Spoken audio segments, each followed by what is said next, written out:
Estúdio CBN. Apresentação: Carol Pascovitch. De volta com o Estúdio CBN, estamos na terceira e última hora do programa desta sexta-feira, último programa da semana, dia 26 de janeiro de 2024. Agora vamos falar um pouquinho sobre saúde mental, 4 e 8. Saúde em Foco, com Alessandra Vidotto.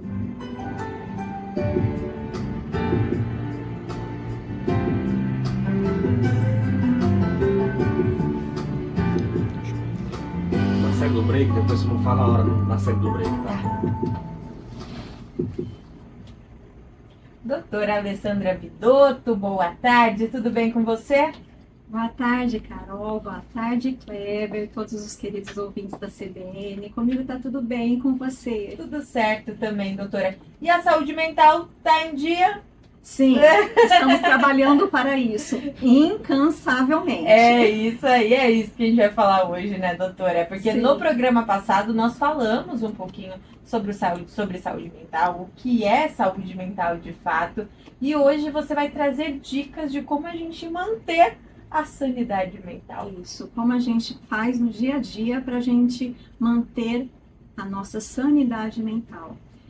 Antes da gente começar a falar sobre essas dicas, Carol, eu queria só trazer um pouquinho, né, para quem está nos ouvindo hoje apenas, o que é saúde mental. Então, de acordo com a Organização Mundial da Saúde, a OMS, saúde mental é um estado de bem-estar em que o indivíduo é capaz de usar as suas próprias habilidades, os seus recursos internos, para recuperar-se do estresse diário, ser produtivo e contribuir com a comunidade no qual ele convive, ele vive. Uhum. Então, quando a gente fala de saúde mental, muita gente fala, será que eu tô bem, né? Então eu pergunto para vocês se sentem bem? Vocês acham que vocês estão bem? E essa semana eu fui procurada por uma pessoa que ouviu a gente falando sobre narcisismo, sobre TOD, e ela falou, mas escuta, e narcisismo não é um transtorno mental? E o TOD? Sim, o transtorno de personalidade narcisista e o TOD, que é o transtorno opositivo desafiador, são também transtornos mentais, e a partir da dúvida dessa pessoa que me procurou, eu vou relembrar alguns dos transtornos mentais mais comuns, tá, Carol? Perfeito. A gente sempre ouve bastante sobre a depressão e a ansiedade, que são os transtornos mais prevalentes aqui no Brasil e no mundo, mais conhecidos, né, mais comentados, mas tem também o estresse pós-traumático, o TOC, que é o transtorno obsessivo compulsivo, que Sim. afasta muitas pessoas, né, pela queda de produtividade, a síndrome de burnout, que é bem conhecido no mundo empresarial, né, em atividades profissionais, mas também pode ocorrer em outros cenários, transtorno bipolar e esquizofrenia. Esses são os transtornos, assim, que a gente mais ouve, né? Uhum. Então, quando a gente fala de saúde mental, ela é muito mais do que não ter um transtorno mental. É ter qualidade de vida, é a pessoa se sentir bem e falar, estou ok. Sim. Vivencio desafios, mas eu estou bem. E aí eu trago algumas questões para vocês ficarem atentos, porque tem pessoas que passam por muitas situações de trauma, né? Quem nunca passou por nenhuma situação de trauma durante a vida? Tem pessoas que passam desde quando está dentro, né, no processo de gestação, depois no parto, na infância.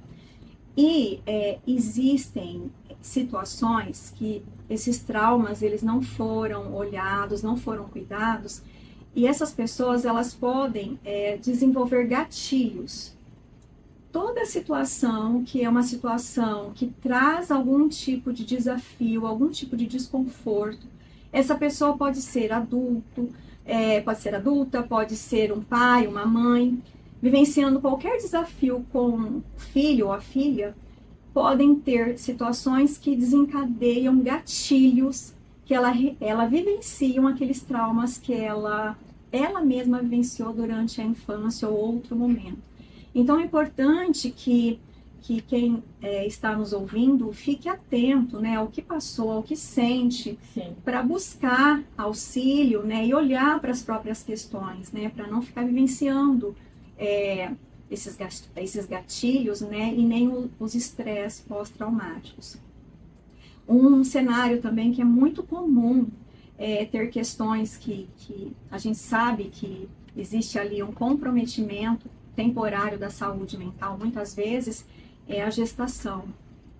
Durante a gestação, né, quando a mulher está grávida, e o pós-parto.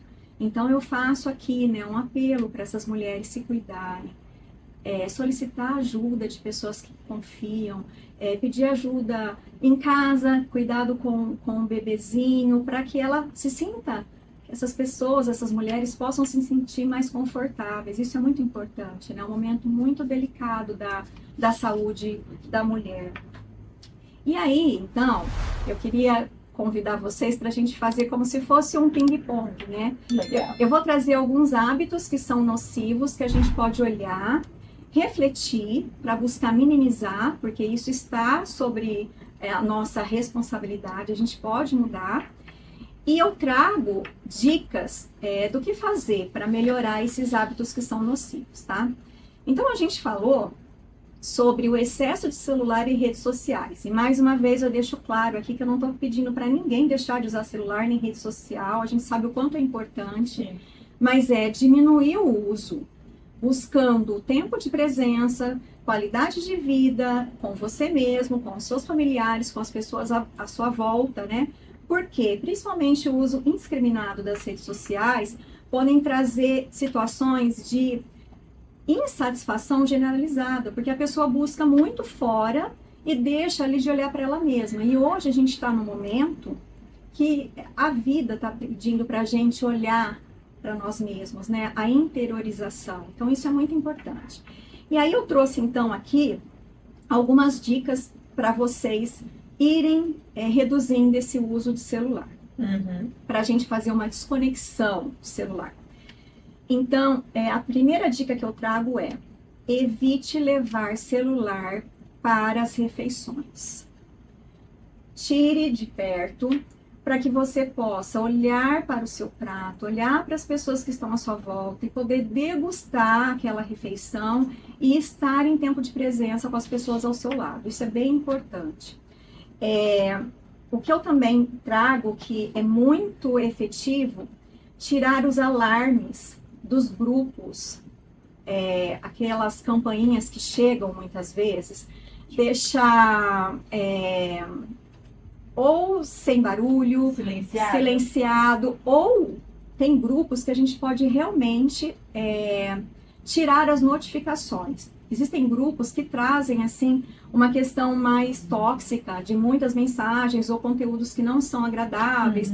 E muitas vezes a pessoa não pode sair do grupo, porque é um grupo da empresa, um grupo familiar. Então, você tem como ali minimizar os efeitos que você enfrentaria olhando o tempo todo o grupo. Então, isso é muito efetivo. E quando você sente que você precisa olhar o celular, você tem uma sensação. Mas muitas pessoas hoje sofrem de uma síndrome que é a síndrome do FOMO, que é aquele medo de ficar fora, né, do que está sendo atualizado. Então, pode ser que seja uma percepção equivocada. Eu sinto que eu preciso olhar, né? Então, na dúvida, faça perguntas. Eu realmente preciso olhar agora? Eu estou esperando algo muito importante? Ou eu posso terminar o que eu estou fazendo, me concentrar no que eu estou fazendo? E na dúvida, respire. Antes de pegar o celular, respire, faça uma pergunta novamente e aí sim você olha o celular, tá? Algo que eu gosto muito de fazer é acordar e não usar o celular todos os dias, porque tem pessoas, eu faço isso. No momento que eu acordo, que eu faço a minha higiene pessoal, eu olho ali rapidamente o que está acontecendo e eu só faço isso nessa primeira hora.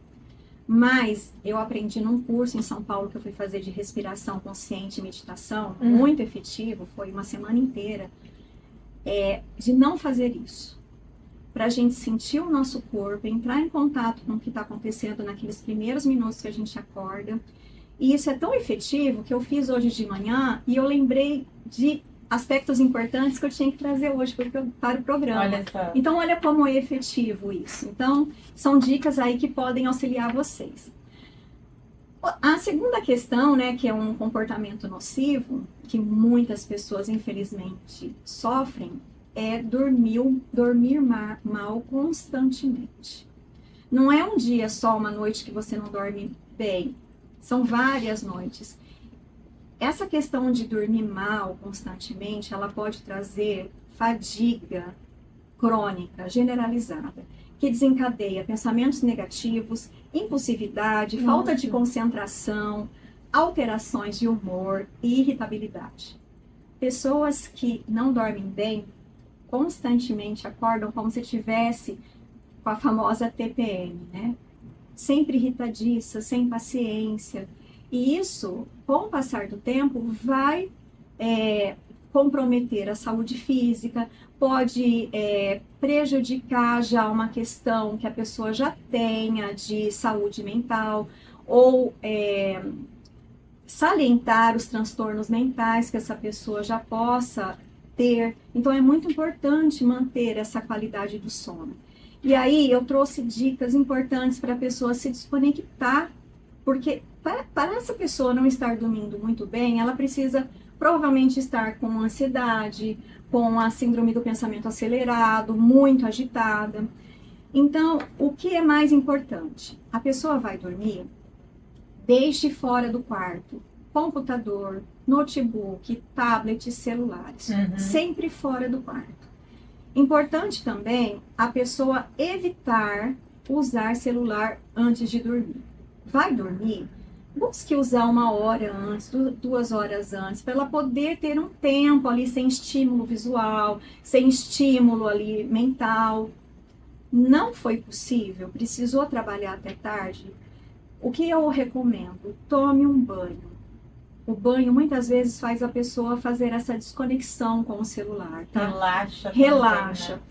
E aí é importante prestar atenção na iluminação do quarto. Se tiver muita luz, o corpo não vai produzir de forma efetiva a melatonina, que é o hormônio do sono. Então, é importante checar essa iluminação. Deixar claro para você mesma que você fez o que foi o suficiente durante aquele dia. Que você tinha suas metas e que você cumpriu o que foi suficiente, sem ficar se cobrando. Porque essa cobrança, eu não fiz isso, deixa a cabeça ali realmente cansada, né, com o pensamento acelerado. Eu sempre indico para quem eu atendo, respirar, a respiração consciente, que eu já falei em outros programas anteriores, no programa do dia 5 de janeiro, eu falei sobre isso. Práticas meditativas auxiliam muito a pessoa relaxar para dormir. E algo que eu gosto muito, que eu falo sempre nos meus atendimentos, é a pessoa pegar a almofada, o travesseiro e abraçar ali na cama. Ficar como se estivesse naquela posição de conchinha um tempo.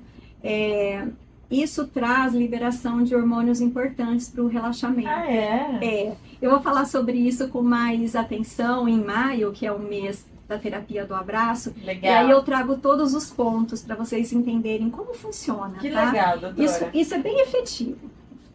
Eu falei também, né, na semana passada, sobre o quanto pode ser prejudicial uma pessoa que é perfeccionista ao extremo. Sim. Que leva um caminho ali obsessivo com isso, tá?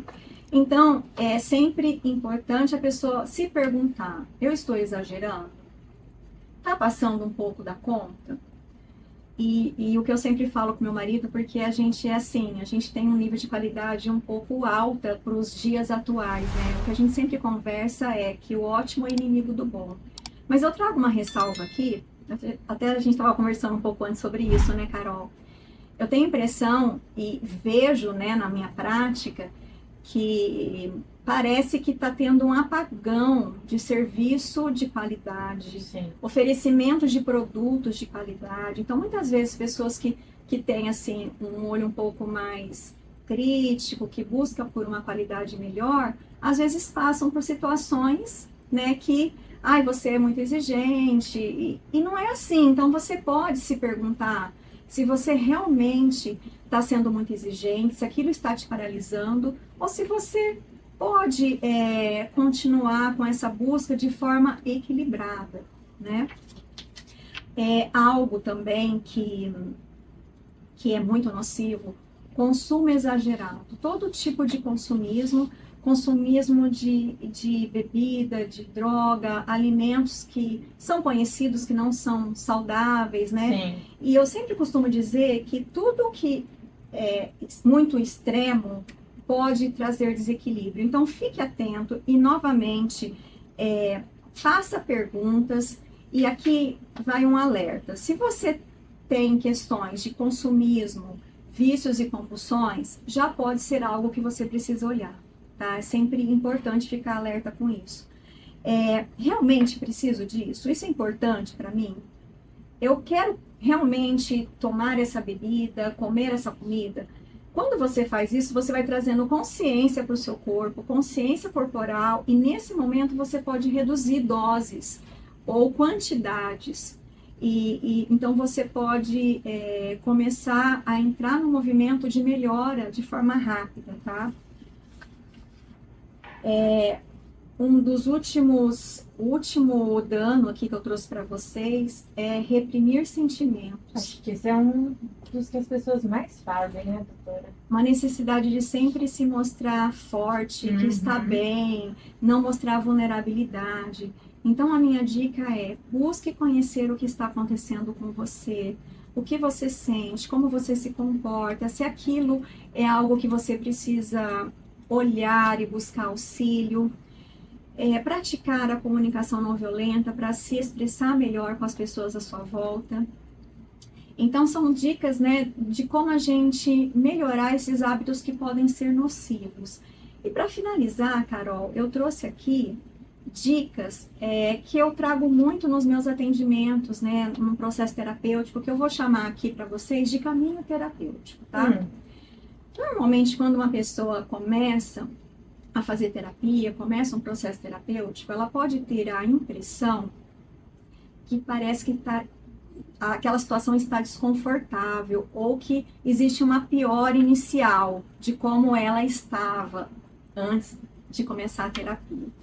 Isso é muito comum, porque está exigindo mudanças de hábitos, tomada de consciência do que estava acontecendo e do que precisa ser feito para melhorar. Imagina que você precisa arrumar um quarto, um guarda-roupa ou reformar uma casa. A tendência no início é ficar muito pior do que estava. Só que conforme você vai organizando e vai olhando para aquilo, tudo fica melhor. Então, essa é sempre um olhar que eu trago, tá, para um processo terapêutico. Tudo tende a melhorar. E aí, muitas pessoas vêm com dúvidas, né? Mas uma única sessão é o suficiente? Muitas pessoas que têm já um amadurecimento, já fez terapia alguma outra vez, não teve tantos traumas na vida, conseguem melhora com uma única sessão, dependendo da prática que a pessoa faz. Por exemplo, constelação familiar, tem muitas pessoas que me procuram que fazem uma única constelação e mudam a vida. Mas tem pessoas que, por várias situações, questões familiares, como coloca em prática, né, o que está sendo trabalhado, precisam de mais sessões, e está tudo bem, cada um tem o seu ritmo. O importante é que a pessoa saiba que é um caminho, que ela vai buscar a melhora, vai conseguir a melhora, e que no tempo dela isso vai acontecer. É um investimento de vida no que é mais importante, que é a saúde dela. Sim. E uma outra dúvida recorrente é: nossa, mas eu já trabalhei essa questão e eu estou precisando retornar nela novamente? Às vezes sim. Sim. Às vezes sim, e muitas vezes sim. Porque quando a gente trabalha uma questão, a gente vai conseguindo ferramentas para que a gente consiga passar por desafios e ultrapassar esses desafios. E muitas vezes a gente vai ser testado por condições muito parecidas para a gente resolver aquelas questões. E por isso que é importante que a pessoa tenha a saúde mental, para resolver essas questões e muitas vezes ter um auxílio profissional. Uhum. E quando a gente está num processo de melhora e olhar para a nossa saúde mental, a gente precisa se autorresponsabilizar. Independente do que aconteceu, você tem o controle da melhora. Você pode buscar a sua melhora. Tem uma frase que eu gosto muito que é o seguinte: não importa o que a vida fez de você, mas o que você faz com o que a vida fez de você. É de Jean-Paul Sartre. É muito inteligente essa frase. E para finalizar, eu trago aqui uma dica para vocês lidarem com os desafios de vocês. Desenvolvam a resiliência, que é aquela capacidade de transpor desafios, de ultrapassar desafios, de enfrentar crises, adversidades. E eu trago um comparativo com uma planta que é o símbolo da resiliência, que é o bambu. O bambu, ele consegue se vergar totalmente em tempestades e ele volta, porque ele tem essa possibilidade da envergadura. Então, quando a gente se mantém mais flexível, a gente consegue ultrapassar melhor os nossos desafios, as nossas adversidades diárias, né?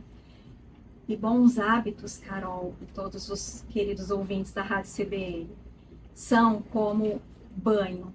A gente precisa exercitar todos os dias. Sim. Todos os dias a gente precisa desenvolver, buscar a nossa melhora, e isso requer disciplina.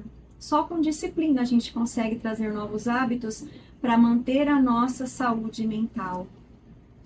Então, para finalizar, nós produzimos mais de 70 mil pensamentos diariamente.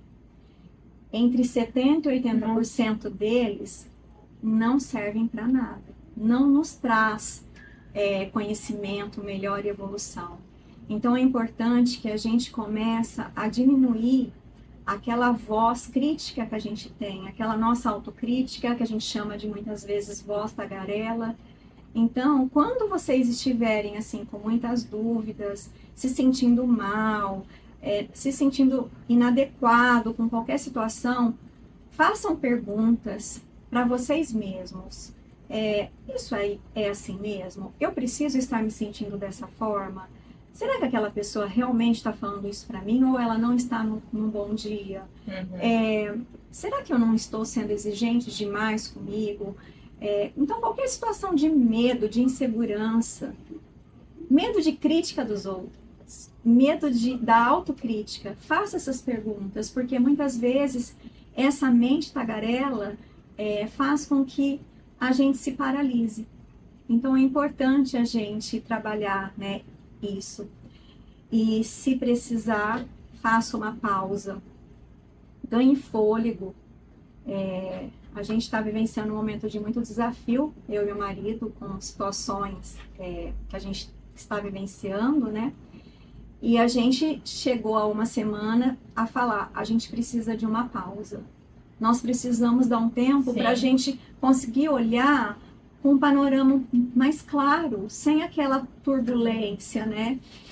E então, essa pausa é importante para vocês manterem a sanidade mental e buscar seletividade de ambientes e de relacionamentos que vocês desempenham todos os dias. Perfeito. Doutora, muito obrigada, viu, pela participação e por todas as dicas de hoje, que foram muito valiosas. Um beijo para você e até semana que vem.